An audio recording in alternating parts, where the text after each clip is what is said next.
Dahod SP કચેરી ખાતે રાષ્ટ્રગીત વંદે માતરમના 150 વર્ષની ઉજવણીના ભાગરૂપે સામૂહિક ગાન તથા સ્વદેશીના શપથ ગ્રહણ કરાયા. દાહોદ જિલ્લા પોલીસ અધિક્ષક રવિરાજ સિંહ જાડેજાએ પોલીસના અધિકારીઓ અને કર્મચારીઓને સ્વદેશી શપથ લેવડાવ્યા.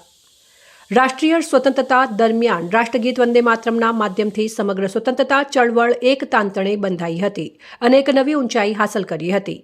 ભારતનું રાષ્ટ્રગીત આપણા સમગ્ર દેશ માટે રાષ્ટ્રીય ગૌરવની બાબત છે. વર્ષ 1875માં રાષ્ટ્રીય સ્વતંત્રતા ચળવળના દરમિયાન રાષ્ટ્રીય ગીત વંદે માતરમે દેશવાસીઓમાં રાષ્ટ્ર ચેતના પ્રગટાવી હતી અને દેશવાસીઓને માતૃભૂમિ ગૌરવની એક સૂત્રતામાં બાંધ્યા હતા. 7મી નવેમ્બર 2025ના રોજ તેને 150 વર્ષ પૂર્ણ થવાના ગૌરવવંતા ક્ષણની ઉજવણી નિમિત્તે ગુજરાત સરકાર દ્વારા તેની વિશિષ્ટ ઉજવણી કરવામાં આવી હતી, જેના ભાગરૂપે દાહોદ એસપી કચેરી ખાતે અધિકારીઓ તથા કર્મચારીઓ દ્વારા વંદે માતરમનું સમૂહ ગાન કરવામાં આવ્યું હતું. દાહોદ જિલ્લા પોલીસ અધિક્ષક રવિરાજ સિંહ જાડેજાએ પોલીસના અધિકારીઓ કર્મચારીઓને સ્વદેશી શપથ લેવડાવ્યા હતા તેમજ દેશને આત્મનિર્ભર બનાવવા માટે સ્વદેશી વસ્તુઓના ઉપયોગને પ્રોત્સાહન આપવા સ્વદેશી અપનાવવાના શપથ લેવડાવવામાં આવ્યા હતા.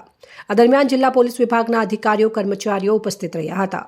રિપોર્ટર અફઝલ ફકીરા, સંબંધ ભારત ન્યૂઝ, દાહોદ.